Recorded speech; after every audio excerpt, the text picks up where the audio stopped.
우리 서로 인사 나눕니다. 축복합니다. 반갑습니다. 안녕하세요.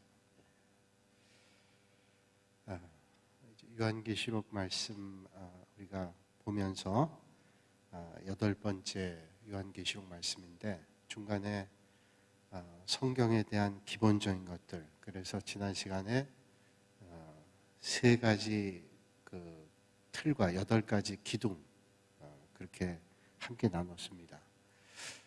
그걸 잘 기억해 두시면 성경을 보실 때 큰 도움이 될 텐데, 늘 이제 떠오르는 내용들인데 또 우리가 공부를 해도 또 시간 지나면 잊어 잡수시고 또 시간 지나면 잊어 잡수시고 그렇지만 자꾸 잡수시면 기억이 나죠. 그래서 자꾸만 기억하는 건 좋다. 다 잊어버리죠. 제가 늘 말씀드리지만 콩나물을 키울 때 물을 뿌리지만 물이 다 밑으로 쏟아져 내려가잖아요. 그런데 쏟아져 내려가서 다 이게 없어지는 것 같은데 콩나물이 자라고 있단 말이죠. 그러니까 하나님의 말씀을 자꾸 듣고 배우면 어느 사이에 우리 안에 이게 젖어들어서 우리의 영적인 것들을 성장하게 한다 하는 것을 우리가 생각해 보게 됩니다. 자, 에베소 교회, 이제 사도 요한이 반모섬에서 하나님의 계시의 말씀을 듣죠. 오늘 성경 말씀이 요한계시록의 말씀인데, 우리가 지난 몇 주 동안 그 성경에 대해서 말씀을 배울 때 복음서나 또 구약성경이나 신약성경은 8개 기둥을 가지고 있다는 말씀이 기억나실지 모르겠어요. 그래서 구약의 4개 기둥, 신약의 4개 기둥이 있는데, 그 4개 기둥이, 구약의 4개 기둥은 이제 율법서입니다. 창세기, 출애굽기, 레위기, 민수기, 신명기, 그 5개 율법서와 그 다음에 나와 있는 역사서지요. 율법서, 역사서, 그 다음에 시가서, 예언서, 이게 4개 기둥이다, 그렇게 볼 수 있어요. 그리고 신약의 4개 기둥이라면 앞에 나오는 복음서 4권, 마태복음, 마가복음, 누가복음, 요한복음, 이 복음서와 그 다음에 나오는 사도행전이 역사서입니다. 이 마태복음부터 사도행전까지 5권이 다 역사서인데, 그걸 또 정확히 둘로 나누면 복음서와 역사서로 구분됐다, 그렇게 말하죠.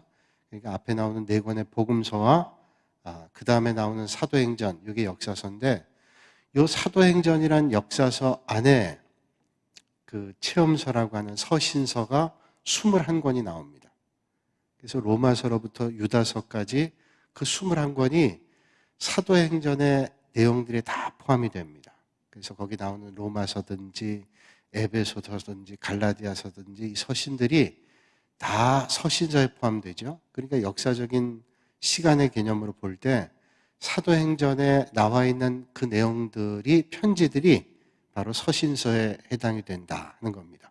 그리고 마지막 우리가 오늘 보는 요한계시록이라는 내용도 마찬가지죠. 사도 요한이 반모섬에 유배됐을 때 하나님께서 요한에게 계시로 주신 말씀, 이게 요한계시록입니다. 그러니까 사도행전 안에 서신서와 계시록 내용이 다 기록되어 있는 겁니다. 그러니까 이 사도행전이 이제 아직 완전히 끝나지 않았죠. 28장까지 되어 있지만 이제 주님께서 다시 오시는 걸로 끝납니다. 주님께서 이 땅에 다시 오셔서 새하늘과 새 땅을 이루는 그런 앞으로의 일들까지 우리는 기대하면서 믿음의 길을 걷고 있죠. 그래서 요한계시록을 우리가 보면서 지난 날들의 하나님의 인도하심을 떠올리면서 이제 앞으로 우리는 어떤 삶을 살아야 될까? 그리고 우리가 맞이할 하나님의 나라는 어떨까를 기대하면서 오늘 이 말씀을 배우면 좋겠다 하는 생각을 가지게 됩니다. 오늘은 소아시아 7교회, 소아시아 7교회는 터키 남서쪽에 있는 교회들인데, 그게 소아시아 7교회만 전하는 말씀이 아니라 그 당시에 있는 많은 교회에게도 주시는 말씀이기도 하고 오늘 우리 교회와 성도들에게 주시는 말씀이기도 하다는 거예요. 그러니까 소아시아 7교회의 말씀은 오늘 우리에게 주시는 말씀이다, 이렇게 보시면 틀림이 없습니다.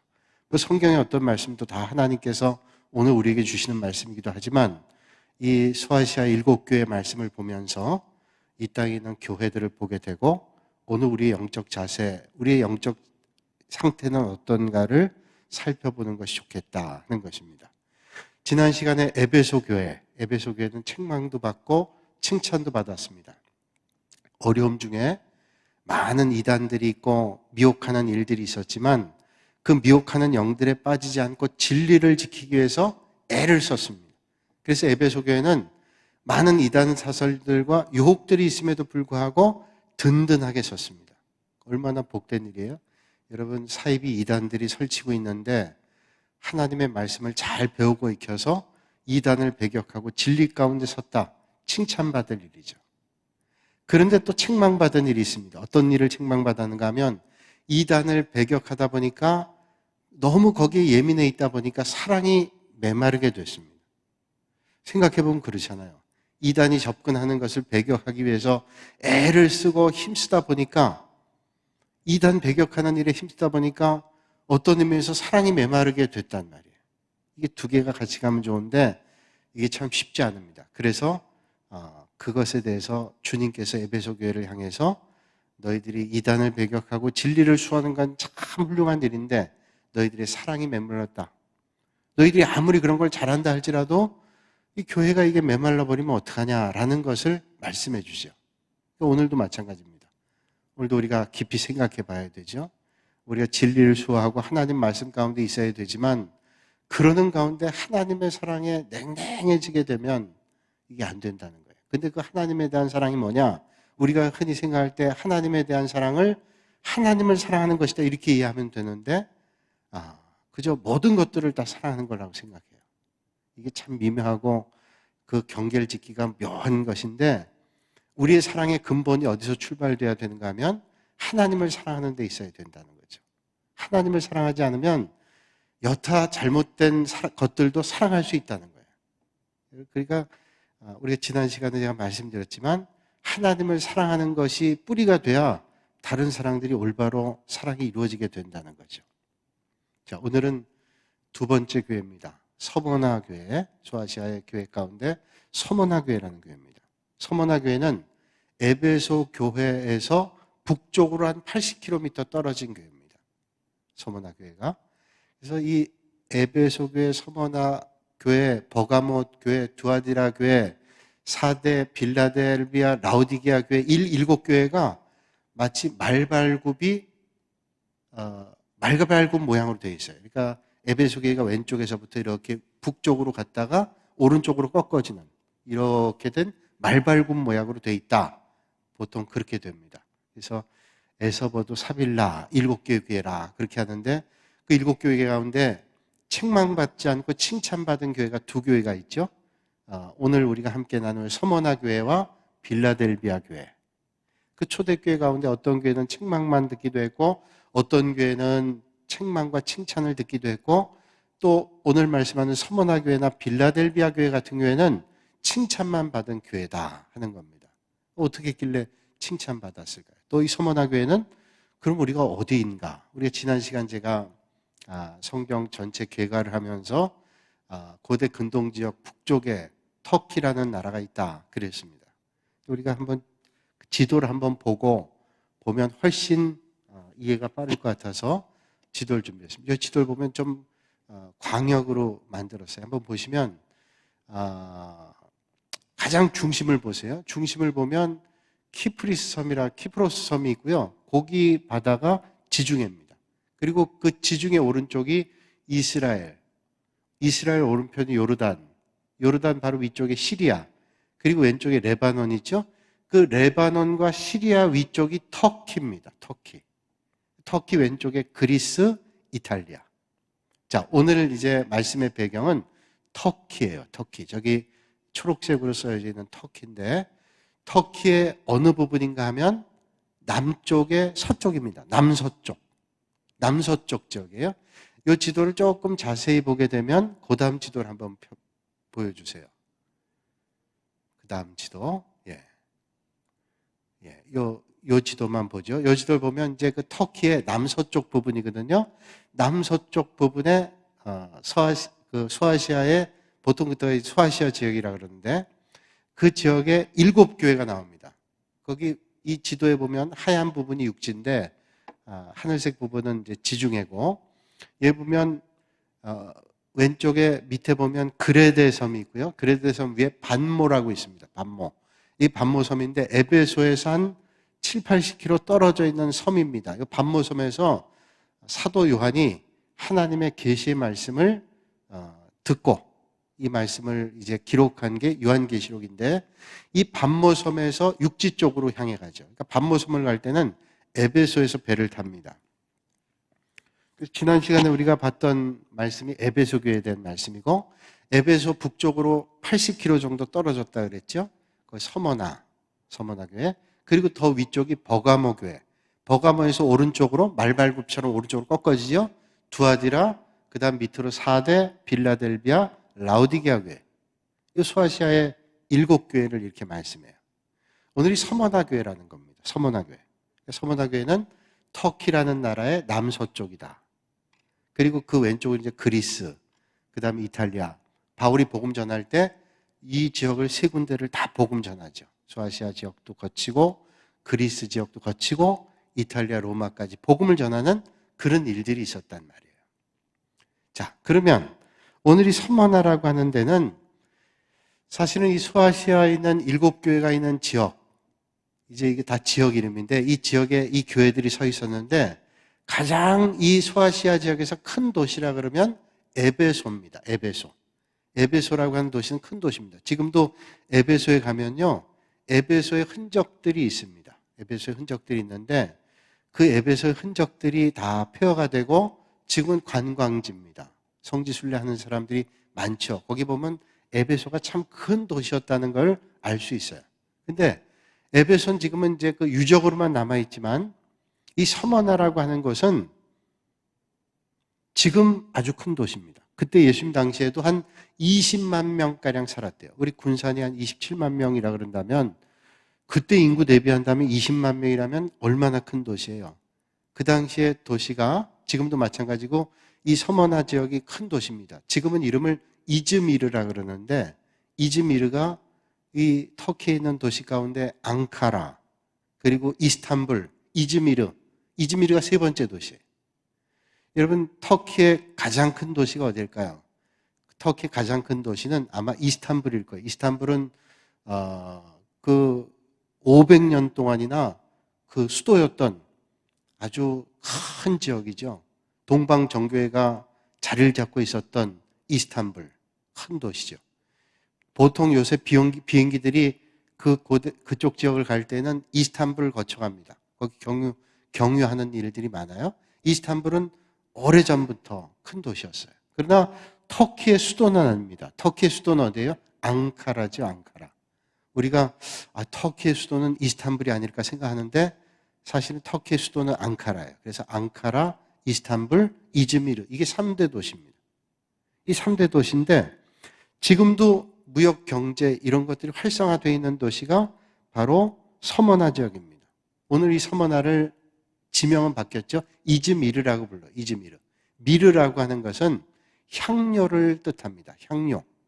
그래서 여기 향품들이 많이 발전했어요. 그래서 미즈라고 하는 그런 향료라는 뜻을 가지고 있는데 뭐 시신에 넣는 향료일 수도 있고 여러 가지로 쓰는 향품들이 만들어지는 곳이 이즈미르라고 하는 지역입니다. 마치 향료처럼 오늘 이 서머나 교회가 당시에 얼마나 향기 나는 삶을 살았는지를 우리에게 보여주는 곳이 바로 이 서머나 지역이었습니다. 서머나. 이 서머나 교회가 과연 언제 세워졌을까? 많은 학자들이 연구했어요. 언제 이 서머나 교회가 세워지게 됐을까? 우리는 추측해 보죠. 추측해 볼 때 아마도 바울이 에베소교에서 3년 동안 복음 전하고 사역을 감당하면서 이 소아시아 7교회를 다 개척했을 것이다. 그러니까 그때 아마도 서머나 교회가 세워지게 됐을 거다. 바울이 그랬을 것이라고 우린 추측해 봅니다. 그 근거가 사도행전 19장에 나와 있어요. 자, 바울이 개척했던 소아시아 7교회고 그 서머나라는 지역은 지금도 아주 번창한 도시고 향료의 도시다. 이렇게 볼 수 있습니다. 그래서 아마 그런 선교의 열매들을 맺히는 도시가 아닌가 하는 거죠.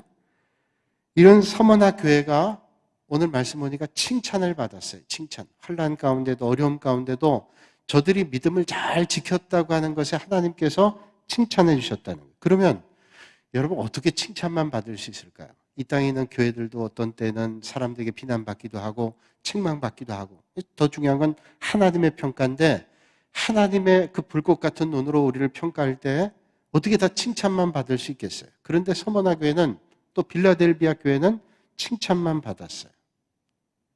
어떻게 칭찬받았냐? 고난을 잘 이겼다는 거예요. 고난을. 여러분, 고난을 좋아하는 사람은 아무도 없습니다. 고난 만날 때 빨리 고난이 떨어졌으면 좋겠어요. 피했으면 좋겠고. 우리가 믿음 생활할 때도 우리 성도들이 되도록이면 고난 안 당하고 어려움 당하지 않고 믿음의 길을 잘 걸을 수 있으면 참 좋겠다고 생각해요. 그런데 어떤 때는 부득이하게 고난을 만날 때가 있습니다. 피하고 싶은 고난 만날 때 있어요. 그런데 그 고난을 잘 겪고 나면 고난은 만나기 전보다도 더 훌륭해질 경우가 상당히 많다는 거예요. 그러면 우리가 생각해 봅니다. 저도 여러분들이 고난 당하지 않으면 좋겠고요. 제가 아이들 둘이 있는데 아이들이 세상에 살면서 고난 안 당하면 좋겠어요. 고난 안 당하고 정말로 모든 일들이 순조롭게 잘 되면 좋겠어요. 시험 보면 다 합격하고 그저 하는 일들이 다 열리고 좋은 사람들 만나고 그러면 좋겠는데 세상이 그렇지 않다는 거예요. 저도 마찬가지. 아니, 어려움 안 당하고 그렇게 목회하면 좋겠는데 그렇지 않다는 거예요. 그런데 돌아보면 그 어려운 일들을 겪고 난 다음에 우리에게 주어지는 그 가치 있는 상들은 겪지 않고는 받을 수 없는 그런 것일 때가 너무도 많다는 거예요. 정말 진주 같은 거다. 그런 생각 하잖아요. 그래서 거친 풍랑이 아주 훌륭한 선장을 만든다는 그런 말도 있고, 그리고 눈물과 같은 그 고통이 진주조개에게 진주를 만들어준다는 그런 말을 들으면서 우리가 위로를 받기도 하지만, 정말로 고통이라고 하는 것은, 고난이라고 하는 것은 그것 아니고는 배울 수 없는 것들을 많이 배우게 된단 말이에요. 그러면 이 서머나 교회가 그걸 잘 견뎠기 때문에 하나님께서 칭찬해 주셨다고 하는 건데, 뭐 어떻게 우리는 이 고난을 이길 수 있냐는 거예요. 이 고난을 어떻게 보느냐가 중요합니다. 히랍의 신화 가운데 사이렌이라고 하는, 어떤 섬에 사이렌이라고 하는 그 여신이 있는데, 이 여신이 사이렌 여러분 왱 울리는 사이렌이잖아요. 거기서 나온 얘기인데, 이 사이렌이라는 여신이 그 섬 앞에 배가 지날 때마다 사이렌, 아주 현혹하는 소리를 들려주는 거예요. 그러면 뱃사공들이 거기에 끌려가서 죽습니다. 그래서 오디세우스는 뱃사공들이 귀를 막아요. 그래서 그 소리를 듣지 못하도록, 그래서 그 어려움을 이겨나가도록 하는 거예요. 귀를 막아버려요.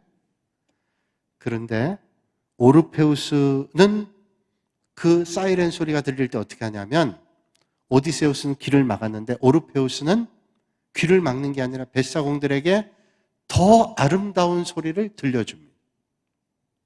더 아름다운 소리를 들려주니까 어떻게 해요? 그 아름다운 소리에 그 사이렌 소리가 들리지 않는 거예요. 그래서 그 어려움을 이겨냈다는 거예요. 그건 뭐냐면, 우리가 어떤 상황을 만날 때 이거 지겨워, 힘들어 이런다고 그걸 이겨낼 수 있냐? 아니라는 거예요. 그 어렵고 힘들고 지겨운 자리에도 이 일을 통해서 내가 뭔가를 얻게 될 걸 생각하면서 이겨낸다 라고 하는 게 중요하다. 그렇잖아요. 우리가 건강이라고 하는 것도 이제 코로나19 때문에 우리가 힘들어하는데, 이걸 우리가 병균을 제거한다, 최대한 우리가 노력하잖아요. 그래서 여러분 예배당 올 때 마스크 다 써야 됩니다. 또 마스크 쓰고 손 소독 자주 해야 돼요. 저도 손 자주 하고 소독을 많이 하니까 손이 거칠거칠해졌어요. 다 느끼실 거예요. 알코올 바르고 손 씻고 그러니까 거칠거칠해졌어요. 그게 건조해지기 때문에. 근데 그래야 돼요. 하고 되도록 애를 쓰고 문고리들도 다 소독을 하고 그거 잘해야 됩니다. 괜히 그 피해가 되면 안 되잖아요. 다른 사람한테. 그러니까 난 괜찮아. 그리고 마스크 안 하면 안 돼요. 이 예의입니다. 상대방을 위해서 하는 거예요. 그래서 우리가 훈련 받을 때도 다 하잖아요. 말할 사람만 벗고 하고 나머지는 쓰고 이렇게 애를 써서 하는 거잖아요. 그런데 그런다 그래서 그 바이러스가 어디 묻었는지 알 수가 있어요? 모르잖아요.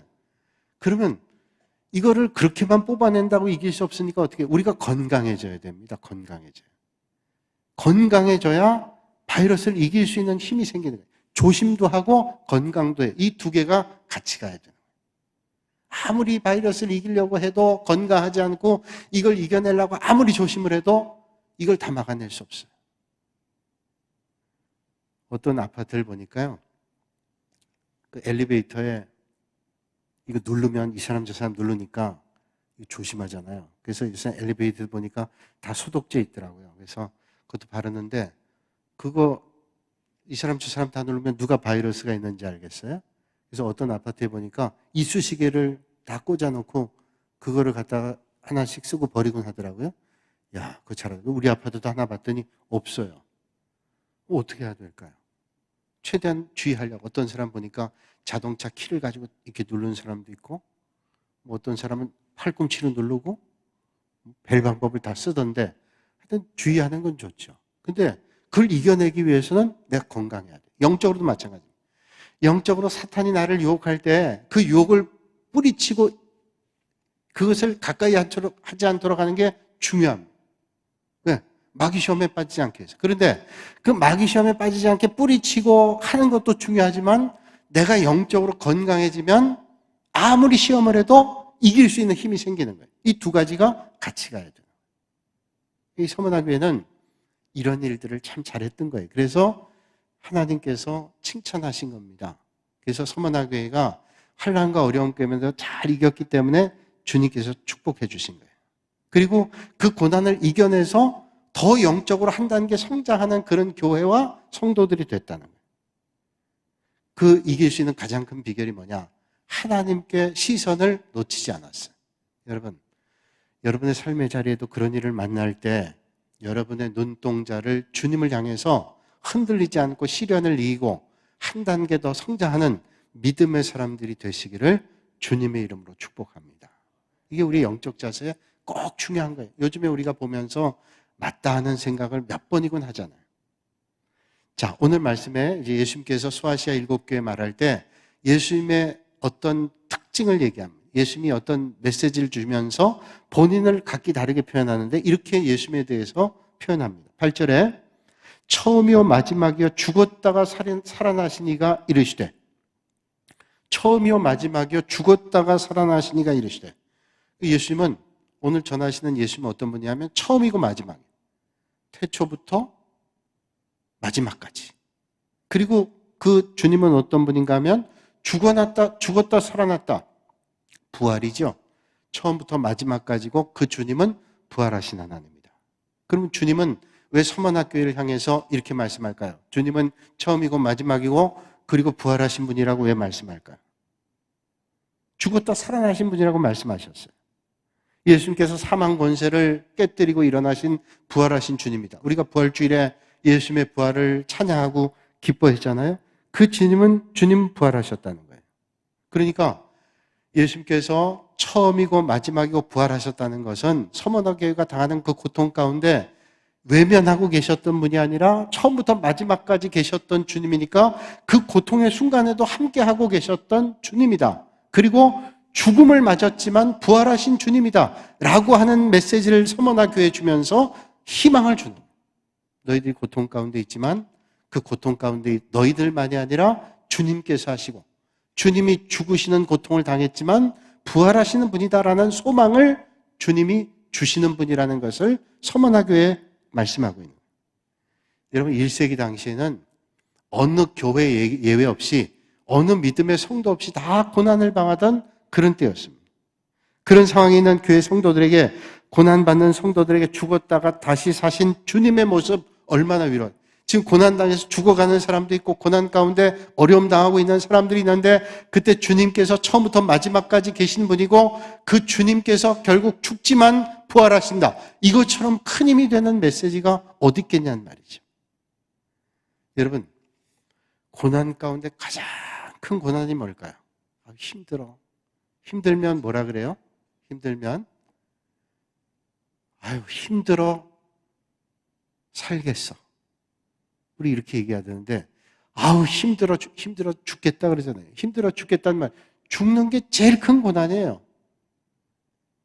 뭐 그런 말도 있지만 죽지 못해 산다는 말도 있지만 그 말은 말이고 정말로 힘드는 건 뭐예요? 죽는 거잖아요. 죽은 다음에 무슨 반응이 있어요? 죽은 사람 반응이 없잖아요. 그러니까 가장 큰 고통은 죽음이라 할 거예요. 그런데 예수님께서는 그 죽음으로 끝난 게 아니라 다시 사셨단 말입니다. 죽음에서 승리하셨다는 거예요. 그러니까 그분은 죽음의 승리자이고 역사의 처음과 마지막이 되시니까 그 역사의 처음부터 마지막까지 계시고 죽으나 부활하신 분께서 서머나 교회를 향해서 격려해 주시는 거예요. 그러니까 이런 분이 말씀하신다라고 얘기하니 서머나 교회가 지금 환난과 고통 가운데 있지만 너희들이 이겨야 된다. 주님도 그렇게 부활하셨다라고 하는 메시지가 얼마나 힘이 됐을까요? 여러분, 힘겨워하고 있는 사람에게 어떤 말로 위로가 될까요? 자, 지금 막 힘든 병을 앓고 있는 분에게 그 병을 앓고 있다가 치료받은 사람이라면 아마 얘기해 줄 수 있을 거예요. 내가 지금 힘들지만 조금만 견디면 이런 과정을 거쳐서 낫게 될 거야. 그러면 그 말이 큰 위로가 될 거예요. 왜냐하면 먼저 그분이 경험했기 때문에 맞아. 저분 말은 믿을 수 있어요. 왜냐하면 저분이 저런 일을 겪었는데 이겨냈다는 거예요. 정말 지금 죽고 싶은 그 절망의 상황 가운데 있는 사람에게 그 일들을 다 겪었던 사람이 얘기하는 거예요. 너 지금 죽을 것 같지만 그것만 잘 견뎌라. 나도 정말로 숨이 넘쳐서 죽을 것 같은 그 순간에도 그 시기를 넘어가니까 살겠더라 라고 얘기하면 지금 막 숨이 깔딱깔딱하는 그 순간에도 그 말이 위로가 된다는 말이죠. 예수님께서 죽으셨지만 부활했잖아요. 고난 가운데 있는 서머나 교회와 성도들에게 이길 수 있다. 죽지만 부활한다 라고 하는 것이 그들의 고난을 이길 수 있는 얼마나 큰 힘과 용기가 됐겠냔 말이죠. 여러분, 그렇습니다. 오늘 우리 믿음의 성도들은 이 땅에서 삶을 살다 언제가 죽지만 우리 나그네 인생길이 끝나면 영원한 하나님 나라에 갈 것이고 아마 그 하나님 나라에서 이 땅에서 우리의 삶을 평가받고 하나님이 주시는 상급을 받게 될 거예요. 그러니까 오늘 이 땅에서 하나님 바라보면서 그런 믿음의 길을 잘 걸으실 수 있기를 주님의 이름으로 축복합니다. 이게 믿음의 길이라는 거예요. 이런 믿음이 확실할 때 우리는 어떤 자리에도 주님을 바라보는 눈을 놓치지 않을 수 있다는 거예요. 장모님이 예전에 돌아가셨을 때, 그때 이제 장인어른 살아계실 텐데, 장모님 돌아가셨을 때 저희 애들 둘 데리고 제 아내하고 함께 이제 성묘를 갔습니다. 가서 예배 드리고 났는데 이제 잡초 뽑고 이러는데 저희 둘째가 자꾸만 조금 더 가면 이제 조금 낭떠러지 정도 높이는 아니지만 떨어지면 좀 다치게 생긴 데가 있었어요. 거기 자꾸 그쪽으로 가 서 있길래 야, 너 그거 떨어지면 죽는다. 죽어. 그랬어요. 그랬더니 걔가 저를 보더니 씩 웃더니 하더라고요. 뭐라고 얘기하냐면 아빠가 죽어도 산다며. 제가 그날 거기 가서 예배 드릴 때 그랬거든요. 요한복음 10장 25절 이하의 말씀 전했거든요. 예수 믿으면 죽어도 살겠다고. 그러니까 그 말을 듣고 죽어도 산다며. 그리고 너 할 말 없지? 그런 표정으로 씩 웃더라. 제가 할 말이 없더라. 죽어도 사는데 제가 그랬어요. 살 때까지는 살아야지. 굳이 떨어질 건 뭐 있냐. 여러분, 우리가 그런 믿음이 있잖아요. 그러나 고난의 순간에 그걸 생각해 보면 지금 죽겠어. 그러나 그 죽음의 순간에도 부활하신 주님을 소망하면 이겨낼 수 있는 거죠. 서머나 교회 그런 말씀을 주고 있어요. 그래서 이들에게 정말 진정한 소망이 뭐냐. 로마 제국에서 고통당하고 물질의 어려움, 로마 제국에 고통당하면서 연결되는데 예수 믿는 사람들이 예수 믿는다고 하는 것 때문에 핍박당합니다. 그래서 그들이 더 힘겨운 삶을 사는데 상대적인 어려움이 아니라, 다 어려운 중에 상대적 어려움이 아니라 절대적 빈곤을 믿음의 성도들이 예수 믿는다는 핍박 때문에 절대적 불이익을 당했어요. 그래서 이 어려움을 겪기가 힘들었단 말이죠. 그러나 그 고난의 순간에도 우리는 누굴 보고 있냐? 부활의 주님을 보고 있다라는 격려의 메시지를 주고 있단 말이죠. 그래서 서머나 교회는 칭찬받고 있습니다. 그래서 9절에 말씀하죠. 내가 복음 때문에 환난 당하고 물질적으로 궁핍함을 견디는 것을 내가 한다는 거예요. 뭐 때문에 환난 당하고 물질적으로 궁핍함 견뎌요? 복음 때문에, 주님을 믿는 것 때문에, 믿음의 길을 걷는 것 때문에 고난 당한다. 그런데 이런 고난을 당하는데, 지금 이런 어려움을 겪고 있는데, 물질적으로나 영적으로 많은 고난을 겪고 있는데 주님이 또 뭐라고 말씀하시는가 하면 실상은 네가 부유한 자다. 지금 고난 가운데 있는데 실상은 부유한 자리에 지금 없어서 힘들고 헐벗고 있는데 부유한 사람. 생각해보면 그래요. 생각해보면 세상에서 세상의 가치로 볼 땐 가난한 사람인데 그 가난한 사람이 정말로 부자처럼 사는 분도 계시고 세상의 가치로 볼 때는 참 부자인데 사는 거 보면 참 가난하게 사는 사람들이 있어요. 영적으로도 마찬가지. 그러니까 우리는 오늘 주님 말씀 보면 너희들이 세상에서 볼 땐 참 헐벗고 가난하고 힘든 삶이지만 내가 볼 땐 너희는 참 부유한 사람이다. 너희는 참 귀한 삶이다. 주님이 말씀하신다는 거예요. 여러분, 이 땅에서 여러분 삶의 자리가 뭐 좀 부유할 수도 있고 가난할 수도 있지만 하나님 보실 때 참 너희들은 부유하다. 그런 칭찬 받으실 수 있길 바랍니다. 얼마나 복된, 하나님께서 칭찬해 주시면 그건 참 복된 일이잖아요. 주님께서 실상은 너희들이 부유한 사람이다라는 건 뭐야? 주님이 볼 때 너희들은 가난한 사람이 아니라 부자야. 얼마나 위로가 됐을까요? 우리가 죽음의 고통 가운데 힘겨운 삶을 살지만 주님께서 부활하신 주님이 걱정하지 마라 말씀하시면서 너희는 가난하지만 너희들은 사실은 정말로 부유한 사람이다. 여러분, 믿음으로 부유하셔서 이 세상에 그 믿음만은 절대로 가난해지지 않은 여러분들이 되시기를 주님의 이름으로 축복합니다. 이게 정말로 부유한 거 아니에요? 이게 정말로 복 있는 거잖아요. 예수님께서 베드로를 만났을 때 부활하신 예수님 베드로가 만났어요. 디베랴 갈릴리 호수변에서 주님 만났습니다. 베드로에게 예수님께서 말씀하죠. 네가 나를 사랑하느냐? 3번 물었어요. 네가 나를 사랑하느냐? 그때 베드로가 내가 주님을 부인했는데 하는 마음 때문에 주님 아신다고 몇 번 얘기해요. 제가 주님 사랑하는 줄 주님 아십니까? 몇 번 얘기하는. 근데 주님께서 그때 뭐라고 묻냐면 네가 이 사람들보다 나를 더 사랑하느냐 묻습니다.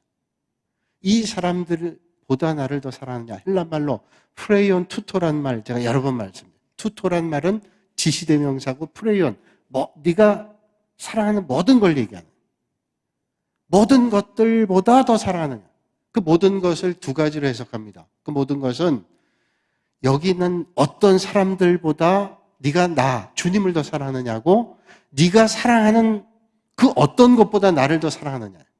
그러니까 여기 있는 모든 사람보다 네가 나를 더 사랑하느냐 아니면 네가 지금 사랑하고 있는 것 어떤 것보다 나를 더 사랑하느냐. 2가지 의미가 있다. 그러니까 그 말씀 뭘까요? 네가 주님을 사랑하는 데는 누구보다도 네가 주님을 사랑하고 네가 사랑하고 있는 어떤 것보다도 주님을 사랑하고 있느냐 이걸 물으시는 거예요. 여러분, 오늘 이 땅에 살면서 세상의 최고 부자는 못 될 거예요. 또 어떤 때는 조금 부족하게 살 수도 있어요. 그러나 주님을 사랑하는 데는 절대로 놓치지 않은 그런 믿음을 가지고 살아가실 수 있길 바랍니다. 주님께서 네가 실상은 부유한 사람이다 라고 하는 칭찬을 주님 주실 거예요. 자, 주님이 알아주시면 참 위로가 돼요. 그런데 주님이 알아주시면 되는데 그런 문제가 없나요? 주님이 알아주시니까 내가 지금 힘겹고 어려워도 또 오해받기도 하고 어려움 당해도 예수 믿는 것 때문에 여러 가지 힘든 일이 있어도 돼. 위로는 되죠. 그런데 그렇다고 전혀 문제가 없나요? 그 고난이 계속된다면 그 어려움이 계속된다면 그때 고민이 없을까요? 이 고난이 언젠가 끝난다는 약속이 있다면 희망이 있는데 이게 희망이 없이 계속 고난이에요. 오늘도 예수 믿는 것 때문에 고난당하고 예수 믿는다는 것 때문에 힘겹고 믿음 생활하는 것 때문에 내가 놓쳐야 될 것들 손해보는 게 많은 것처럼 느껴질 때 그것만으로 괜찮을까요? 희망이 있는 고난이냐 희망이 없는 고난이냐가 다르잖아요. 우리는 영원한 하늘나라의 소망이 있지만 그러나 이 땅의 삶이 계속 고난이 반복된다고 생각하면 예수 믿는 사람들 왜 그래? 조롱하기도 하고 예수 믿는 것들이 왜 힘들기만 하냐? 그러면 우리가 아무 문제 없어요? 예수 믿는 사람이 이 세상에도 좀 잘 되고 이래야 되는데 어떤 때 멋되게 사는 사람이 잘 되는 것 같기도 하고 술수를 부린 사람이 잘 되는 것 같고 그러면 예수 믿는 사람들 거기 시험 당하기도 하고 예수 믿는 것 따로 사는 것 따로 이렇게 하면서 고민당하고 있잖아요. 원수들이 계속 괴롭게 하고 삶의 자리 힘겹고 믿음 때문에 불이익당하고 그런다면 쉽지 않을 거예요. 그런데 여러분 그때 우리의 눈을 절대로 주님을 향한 것을 놓치지 말아야 돼요. 사실 그 고난이 우리의 믿음을 믿음되게 하는 시간이고 그 고난의 시간이 우리를 더 정금처럼 만드는 시간이다 라고 하는 사실을 우리는 잊지 말아야 돼요. 우리가 볼 때가 긴 시간 같고 그게 너무 힘든 시간 같지만 성경 말씀하시기를 주님께서 아주 잠깐 동안 그 고난의 시간 준다. 우리는 긴 것처럼 느껴지지만 잠깐이라는 거예요. 제가 군대 입대했을 때 훈련 받을 때 수첩을 하나 주는데 거기다 일기를 매일 썼는데 그 수첩에 아주 깨알 같은 글씨로 일기를 썼잖아요. 첫날, 야, 시간이 너무 길다. 이 시간이 언제 끝날까? 그러나 이 시간도 언젠간 끝날 거야. 라고 했는데 끝났어요. 그때는 너무 긴 것 같은데, 너무 힘든 시간인 것 같은데 끝났어요. 그러니까 우리가 고난을 만날 땐 길지만, 힘들지만, 우리의 믿음을 놓치지 않고 주님을 향한 눈을 바라보면 이길 수 있다는 거예요. 그래서 켄 가이어라고 하는 사람이 이런 말을 합니다. 누가 우리를 괴롭히든지 우리의 고통은 하나님이 뭔가를 만들어내시는 원재료다. 조각가가 돌을 깎아 작품을 만들듯이 하나님도 우리 안에 자아를 깨뜨려 그분의 명작으로 완성한다. 그러니까 빚으시는 과정이라는 거예요. 그 연단의 과정. 여러분 조각가가 돌을 가지고 조각할 때 그 돌을 깎아내잖아요. 밑그림 그리고 깎아내는데 깎아낼 때는 힘들지만 깎아내고 나면 그 작품이 위대한 작품이 될 수 있어요. 로댕이 생각하는 작품, 큰 돌덩이를 가지고 깎아내잖아요. 깎아내고 난 다음에는 돈으로 따질 수 없는 가치. 그래서 시편 119편 71절을 말씀합니다. 고난당하는 것이 내게 유익이라. 이로 말미암아 내가 주의 율례들을 배우게 되었다. 고난이 유일해요. 고난 안 당했으면 좋겠는데 고난 유일해. 왜? 고난을 통해서 주님의 율례, 하나님의 법을 배웠어요. 이렇게 해서 하나님이 빚으시는구나. 그래서 어떤 분 말하죠. 축복은 고난이라는 보자기에 쌓여 있다는 거예요. 축복이라고 하는 것을 하기 위해서는 이 축복을 받기 위해서 고난이란 보자기를 벗겨낼 때 그 안에 축복이 있다는 거예요. 그래서 여러분 성도의 힘은, 교회의 힘은 고난 가운데 신앙을 지키고 세상이 알아주는 게 아니라 주님이 알아주시는 것으로 만족할 때 있는 거예요. 여러분 성도들의 힘은, 교회의 힘은 어디에 있어요? 세상이 알아주는 데 있지 않고 하나님께서 알아주는 데 있어요. 여러분 주님의 일 열심히 한다고 세상 사람들이 다 박수치고 교회에서 성도들이 다 박수치지 않습니다. 어떤 때는 조금 시기하기도 하고 질투하기도 하고 야, 너 이렇게 유난스럽게 믿는다고 하고 그래도 우리가 그게 너무 현혹되지 않고 거기에 흔들리지 않고 주님 바라보는 거예요. 그러면서 그냥 꾸준히 믿음의 길 가면 그때는 너무 긴 것 같지만 얼마 되지 않아서 하나님의 은혜를 만나게 되고 아이고 정말 잘했다. 여러분 그런 교회가 되고 그런 성도들이 되시기를 주님의 이름으로 축복합니다. 지난 주일날 필그림에서 찬양하는데 얼마나 은혜가 되는지 다 따라 부르고 싶었어요. 근데 따라 부르지 못했는데 그 가사가 얼마나 좋아요. 이런 교회가 되게 하소서. 이런 교회가 되게 하소서. 한번 부를 거 아니고 가사만 한번 넘겨주세요. 제가 찬송을 잘하면 합시다 이럴 텐데 가사만 한번 제가 한번 읽을게요. 따라 읽어보세요. 사람이 넘치기보다 사랑이 넘치는 교회. 섬김을 원하기보다 섬김의 기쁨 알아가는 교회. 세상이 주목하기보다 주님이 주목하는 교회. 화려한 겉모습보다 중심이 주님을 향한 교회. 주님이 피로 사신 아름다운 교회, 서로를 사랑함으로 하나 되는 교회. 주님이 머리 되신 거룩한 교회, 우리 함께 만들어가요. 내 작은 생각보다도 하나됨의 소중함 아는 교회. 세상에 알려지기보다 서로가 서로를 깊이 아는 교회. 주님의 피로 사신 아름다운 교회, 서로를 사랑함으로 이렇게 이제 반복되는 거예요. 우리 교회와 우리 성도들이 어려움의 때에 믿음의 길을 걸어갈 때 주님 바라보고 우리의 믿음의 자리를 돌아보고 더 주님을 향한 뜨거운 믿음으로 사시는 여러분들이 되시기를 주님의 이름으로 축원합니다.